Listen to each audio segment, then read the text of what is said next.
So what are you going to do now for us, Mr. Benny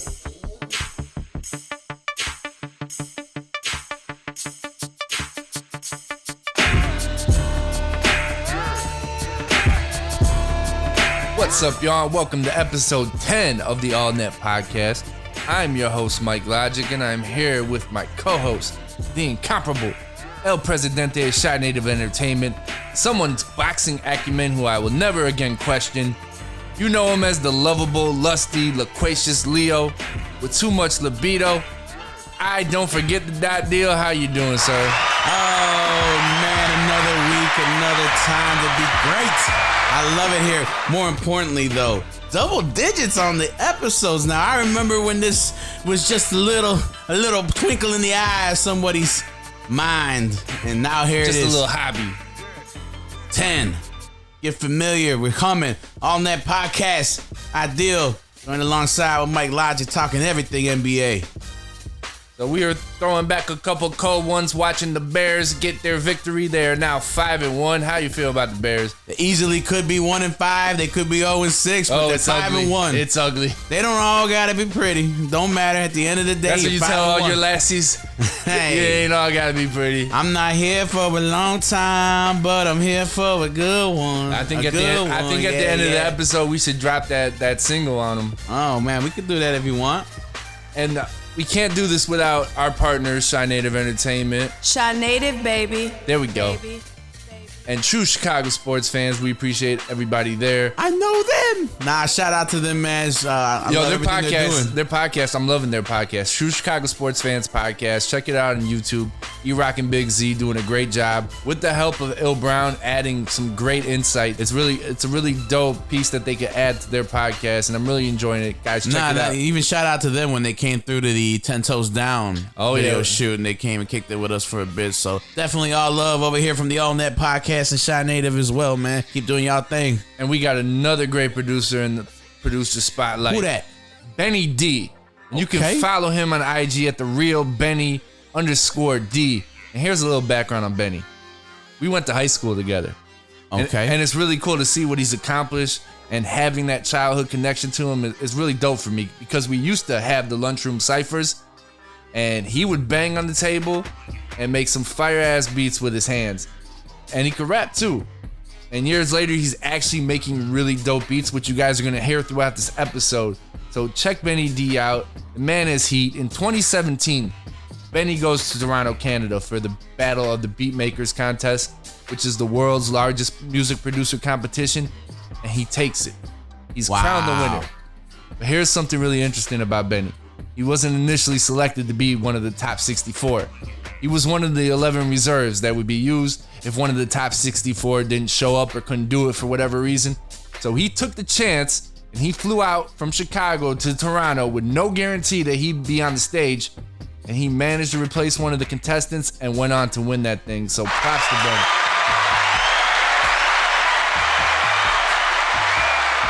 When Benny received the trophy, he was in front of about 800 spectators. And he revealed to them that he was once homeless, but he dreamed of being in the Battle of the Beatmakers one day, so he followed his dreams. This is a great example of, if you want something, don't let anybody stop you. It's your dream, follow it to the very end. So Ideal, the season has ended. Yes, certainly one that will go down as a time in history that was just chaos, and I had a great time. we didn't know what was going on. And to sit back and reflect at everything, I gotta commend the NBA. They didn't have one single zero absolute positive test for COVID. They were able to execute their season. I loved from the beginning the competition that was there between the players. You could just see the intensity. I was shocked how the Clippers didn't show up. We'll get into that later. How about all the game-winning shots that you got to witness in the playoffs? You almost saw a couple guys come up and try to put their name into the upper echelon of players in the league. So even in the bubble, I can remember the Devin Booker game winner. I remember the OG Anunoby game winner. Anthony Davis, the Luka step back.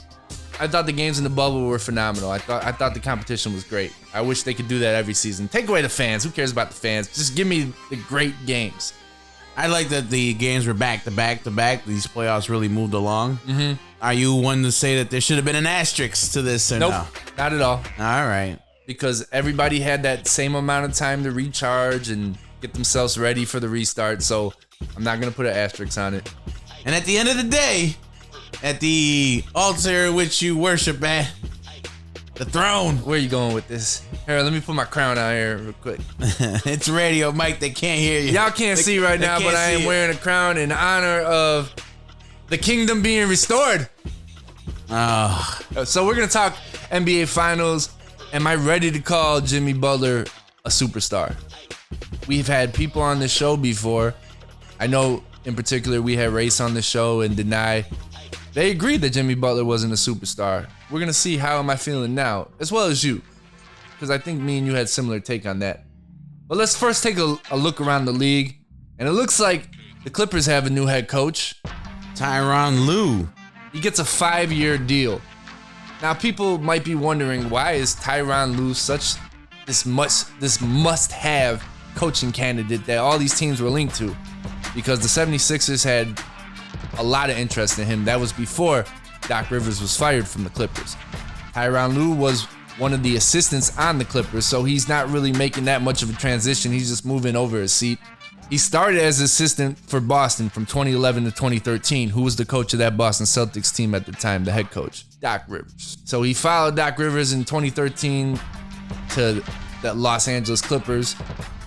So he's been on Doc's staff. So he's one of Doc's disciples. He was offered the job in Cleveland as an associate head coach in 2014. Then he took over for David Blatt during the 2015-2016 season. And guess what? He wins the NBA title with LeBron James. And LeBron did do some of the coaching. Yes. And some of the GMing. But he does that on pretty much every team that he's a part of. The next 2 seasons after they win the title, they would get back to the finals twice, but they would fall victim to the Golden State Warriors, who had to re-up and go get KD. Kyrie ends up being traded to Boston. LeBron leaves for bright, sunny California. And Lue is left with one of his all-stars. Do you know who that man is? Kevin Love. Kevin Love. Not someone at this point in his career that you want being your number one star. So 6 games into that season of 2018, he gets fired. They go 0-6. But here's the thing about Tyronn Lue, and this is why he'll continue to get head coaching jobs. As a head coach, he's 128-83. So 128 wins, 83 losses. Pretty good record, right? 60% average win, yeah. Playoff record, 41-20. .672. He's not a bad coach. How do we feel about his X's and O's? I don't really know. I think for him, it's probably just because he's more of a player's coach. Exactly. He's but a player's isn't coach. Wasn't Doc that? That's what Doc is too. But he's a good coach. Nah. I don't think Doc's special. Who's coming into a better situation? Tyronn Lue or Steve Nash? I would just say I would want the pieces more if I was Steve Nash. However, I think there's a little more volatility to that locker room and that organization. I think you have chemistry in Los Angeles. You just need to get a little bit more out of playoff P, and you can't have Kawhi Leonard going. You got chemistry. Weren't they just complaining about players talking about your boy, Kawhi? Or Paul George? No, they were talking about, there was plenty of players that were complaining about the preferential treatment that Kawhi Leonard receives during the season. No, well, maybe there's some things they have to fix up. Kawhi likes to load manage. I'm sure that rubs some of his teammates the wrong way. Of course. But how do you think the Clippers do next season? I don't know. I honestly don't know. Just for the simple fact is, are we going back to a bubble? There remains so many questions, and this was the team that was expected to win the entire. But they didn't want to be there. They didn't want to be there, and it showed ultimately. And that was the result you got, and it cost Doc Rivers his job, and it's time for him to move on. And now we got Tyronn Lue in his spot, and we got to see, because I feel like this offseason they could still move playoff P. Yeah, there's talks of him going to Brooklyn, which would make that situation even more volatile. But do you want to give up your young core if you're Brooklyn? I think the future is very bright for that young core. I'm always opposed to giving away more bodies just to get one guy back, unless he's an absolute game changer. Now it worked for Los Angeles, the Lakers, not the Clippers. Yeah, let's talk about it then. I'm done with this conversation here. Let's go right into it. Why couldn't your guy, if he's so great, LeBron James, why couldn't he have won with Brandon Ingram, Lonzo Ball, and Kuzma? Because Ball gets hurt all the time. Brandon Ingram, he doesn't like to play in the shadow of LeBron, it appears, because he took his points from 18 to 25. He was the league's most improved player, right? And who was the last guy? Kuzma. Is he leaving? Dude, Are they gonna move I him? don't know what is going on with Kyle Kuzma. Some days he's got it. Other days it's like, this dude is garbage. This dude is trash. What is all the hype around Kyle Kuzma? They have to find a way to keep him engaged. And maybe him coming off the bench is not the best thing for him. Maybe he has to go somewhere else where they have a younger core. Because Los Angeles Lakers have some pretty old, a lot of older players. Yeah, and a lot of veterans. And what about them bringing in potential? What's going to go on with Rondo? Because now they won a championship. I'm sure certain players might leave. You think Rondo's going to come back? If not, we go with Derrick Rose. So there's talks about bringing Derrick Rose in, but I think you have to bring Rondo back because you saw what he did in the playoffs. He just makes that team better when he's out there pushing the pace. Him with the ball in his hand. Even LeBron's smart enough to know Rondo can run this offense. I can be the off guard. I don't need the ball in my hand. Let Rondo find the open players and do what Rondo does. He picks up his play, and now he's finally starting to embrace the name Playoff Rondo because he wasn't a big fan of it. But he picks up his play in the playoffs. He's big time in the playoffs. KCP was very good in the playoffs. KCP might be leaving. Yeah, I would imagine that's one of the guys. He opted out. That's one of the guys that immediately comes to mind. I'm like, he's probably going to go off to greener pastures. They're stuck with Danny Green.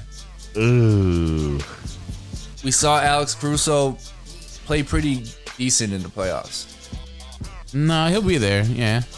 I think I told you on Shy Native Radio, I think the Los Angeles they're going to run it back. Lakers run it back and they win another final. You know what I saw, and it was and I agreed with it wholeheartedly, was many nights when the Lakers took the floor, could you not say that they had the two best players on the court at the same time? Absolutely. So, I mean, what they really do there? But think back to the Kobe and Shaq days. It was Kobe and Shaq, and then a bunch of who else? They were playing some other teams though. A bunch of whatever's on their team. Give me one specific year. Where? What? In the finals then.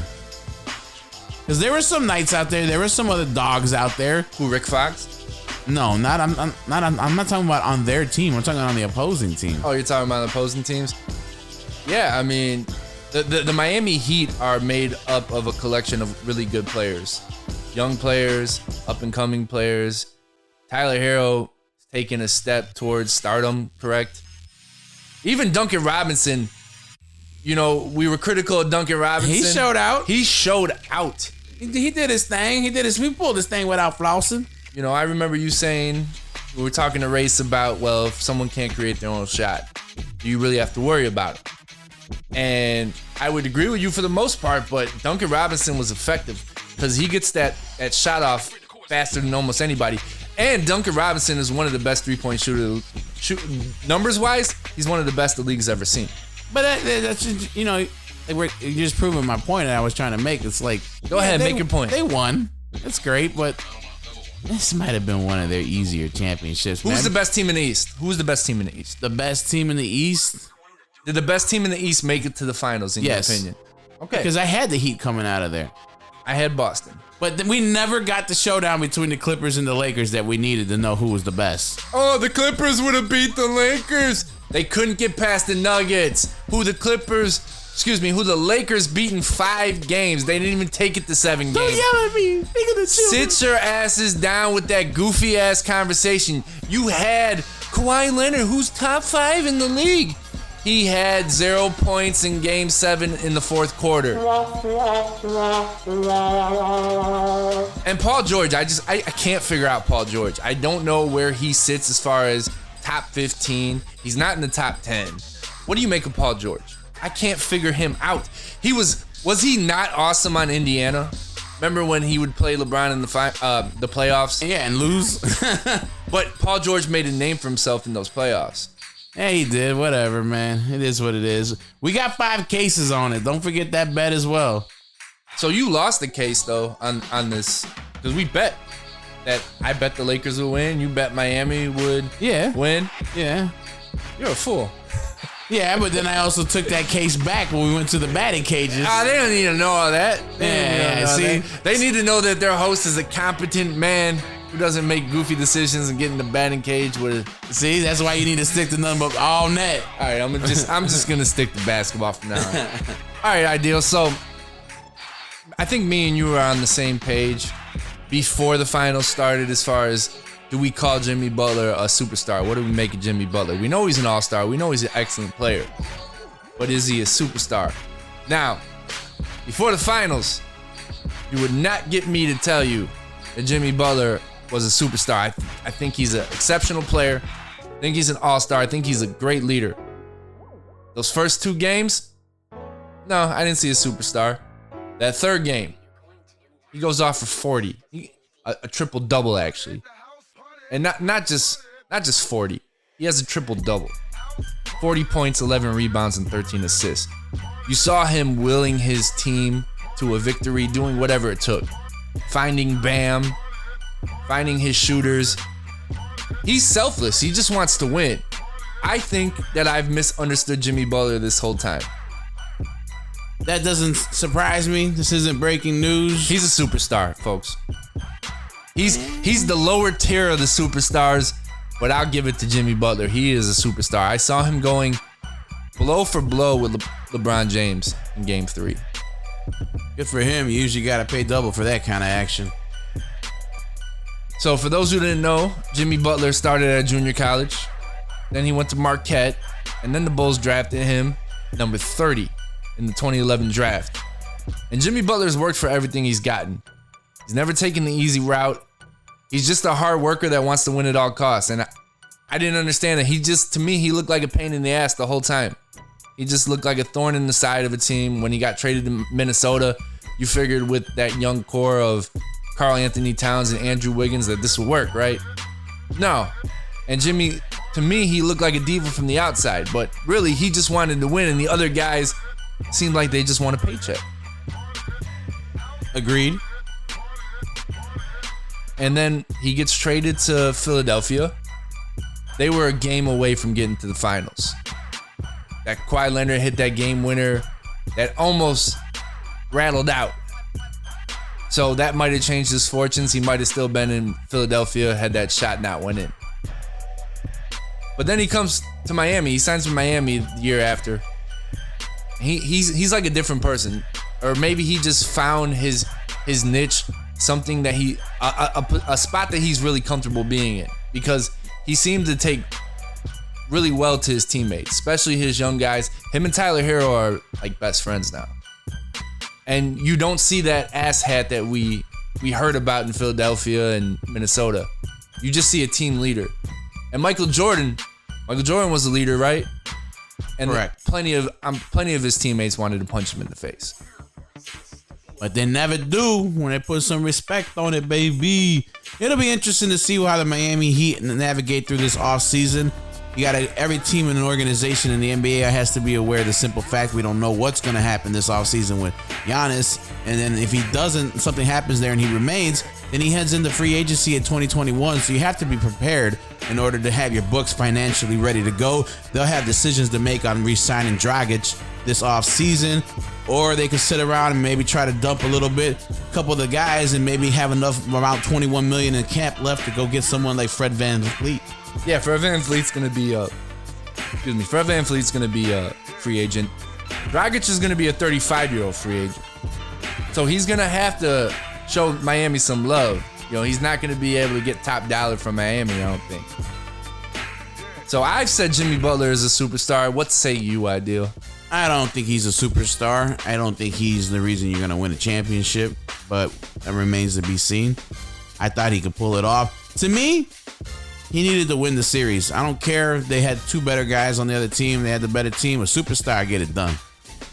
So it's to be determined from Ideal. I feel he's right there. He's scratching right there. He's right underneath. Got the And I'll give you one more example why I was not ready to call Jimmy Butler a superstar, and he proved it again, but I think he had a reason.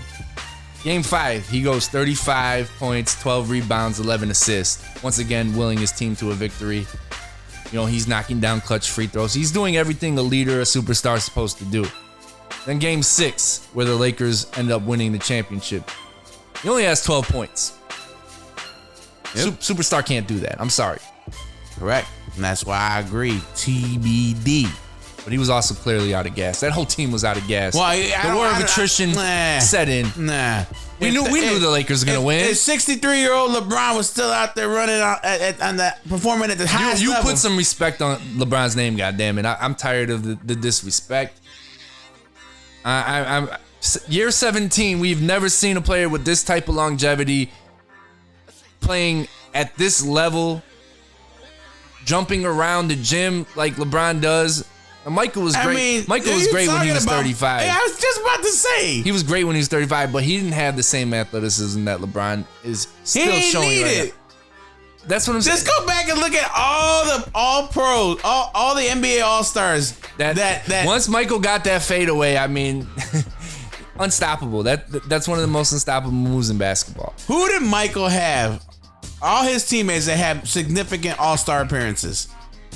I hate you. Pippen. I hate you that you bring this up. Pippen. Dennis Rodman. Dennis Rodman, he only had him for what, 3 years, and Dennis Rodman, that's it.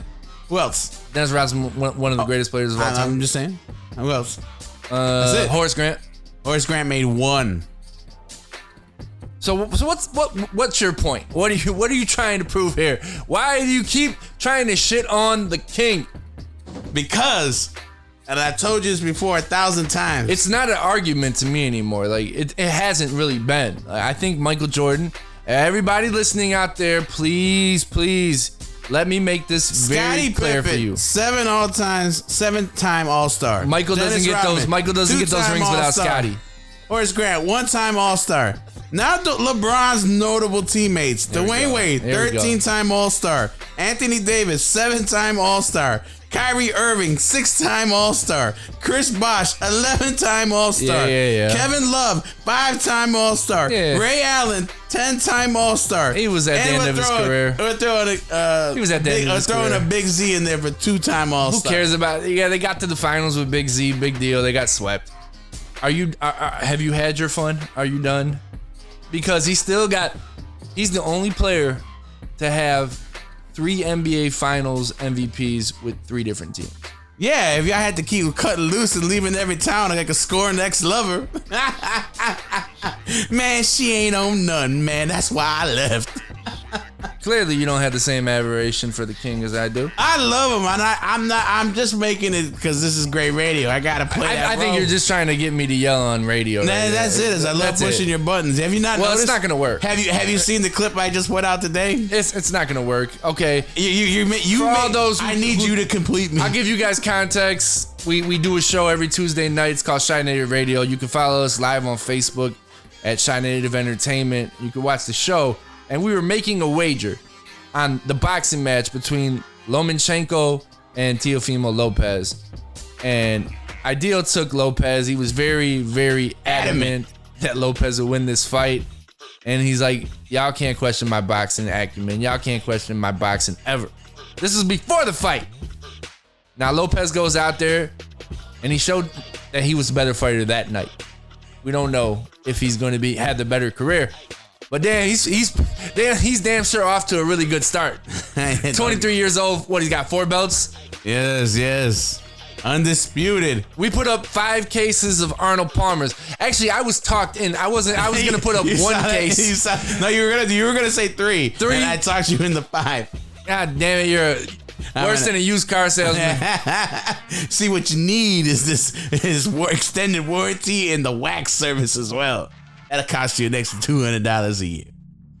But overall, we had a great. Oh yeah, we had yeah. a great season. And I think that was great NBA season. And just to tie it into the boxing, is one career start and we had another one ending. Your guy Daryl Morey.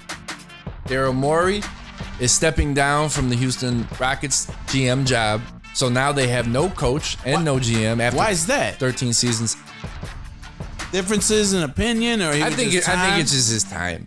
or he just realized like, damn, what I assemble is not going to work, and let me get out of here. I think Daryl Morey should get his props. I think they've been successful as far as playoffs go for 13 seasons. I like to think the one thing I do like about him, at least, every year it seemed like they were always retooling that roster to try to make a run.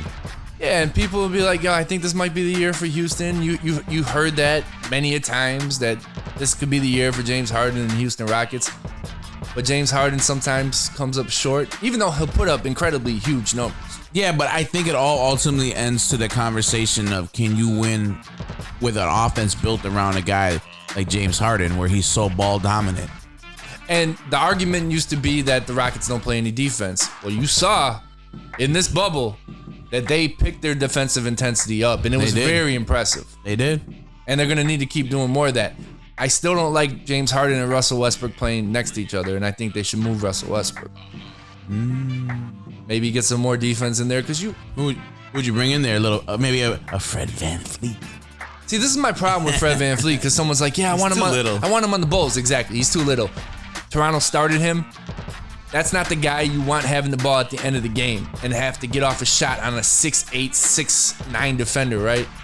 True. You need someone with a little bit more size. I think Fred VanVleet, his niche will be coming off the bench, being like a much better JJ Barea. Can't front on JJ Barea. He's had a great career. He's still going. And, I think Fred VanVleet is going to get a huge bag of money. But I don't want to see him on the Bulls. No. Now, I did see a trade scenario. Let me pick your brain on this, and we'll get out of here. What do you think about James Harden and Eric Gordon coming to the Bulls in exchange for Zach LaVine, Larry Markkinen, and the 4th pick overall in this year's draft? Ooh, that's a lot of money coming back our way, ain't it? Are they offsetting that with a little bit of duckies? Because I don't want to be stuck holding the bag when the bill comes due. You're going to be in the playoffs with those two added to this team. Would I make that trade if I was the Bulls? Yeah, I think so. I would like to see it because, who do you got left after that on the squad? You got Kobe White. Kobe White. I think Kobe White would be great with James Harden. We still can't move on Wendell Carter Jr. He's like a statue. He's like entrenched. He's a statue inside the United Center now. Oh man. Yeah. I don't know. I would see. Here's my qualm about this. I would like to see this current roster with an actual coach. And you're about to see it, I think. Billy Yeah, Donovan. I mean, it wouldn't have taken much. I just want replacement You're level. about to see this entire roster with a whole new regime. That's exciting for me. And these are competent men that have connections to players in the league. Arturis, man, you over there set up that Denver model looking pretty good. I would like to have an organization like that, something to look forward to. It's been pretty lean around here for a couple years basketball-wise. You can tell from me because You barely watch the games. I'm certainly disengaged. No, barely watch the games. Yeah, I have to pull your arm. Hey, Ideal, come on, let's go watch the game. Let's have a beer. Nah, they trash, son. I don't want to sit there and watch trash. No, I get it. And if we're not sitting in the skybox at the United Center, you ain't trying to. Hey, because if you guys have never been in one of those boxes in the United Center, that's the way you need to watch it. So would you make that trade then? Yes, this will be wrapping up our. Are we gonna call this our first season, or is this just something that's continuous? I think it's continuous. It's continuous. We're just gonna take a small break To be determined. I don't know. We might be back. Hey, because we have the draft in a month. Hey, true. And we'll have to talk about who we think. We'll have to talk again about who we think the Bulls are gonna draft, what they're gonna do with it. I've heard some things about Golden State not taking Wiseman. And they might take somebody else, which would lead, and it wouldn't be LaMelo, and that would lead LaMelo to the Bulls. At 4. I don't know how much that's true. That might just be Facebook talk and whatnot. So We'll get into it as the draft gets around. So we're not gonna take too much of a break. Oh man, I'm so ready for the draft too because this is when I do my homework. I already got my eyes on a 16-year-old. What's his name? Victor Wembanyama. Where's he from? It's overseas. I think like he was working out with like Gobert and them. The kid's already 7'3", and he can handle the comp was Porzingis with Gobert. I've seen this kid. He can shoot it. He can shoot it. And he can handle the ball better than Porzingis. Yes, they said that. That is a comp. Those two players with a better handle than Porzingis. So that might be a reason that the Bulls trade back. No, he's maybe? 16 years old. You can't get him. No, he's not ready. But I'm just saying, I just love. Oh, he's 16 years. My bad. Like, you know how I love Tyler Herro. Yeah. Since I just love being. How many years before Tyler Herro's an All-Star in your opinion? Look in your crystal ball. What do if you not see? next season, then the season after that. You seen who he's dating? He's already an All-Star. he don't got to worry about any of our opinions about him. He's a winner on and off the court. But that's going to wrap it up for episode 10 of the All Net Podcast. Ideal, it's been 10 great episodes. Thank you for doing this. I appreciate you, bro. Yeah, man, we're going to keep rocking and rolling. Don't you worry, man. We got this, man. Give a shout out to our guy on the beats today. Got to give a shout out to Benny D. Go check him out at the real Benny_D. Great producer. I'm glad you guys got to hear his production. It's been played throughout this podcast. Go check him out. Shout out to Shy Native Entertainment, True Chicago Sports Fans. And that's going to do it till next time. Check out the True Chicago Sports Fans. They drop their podcast every week now. And we'll catch you guys when we're back in a few weeks. We'll catch you on the rebound. Swish.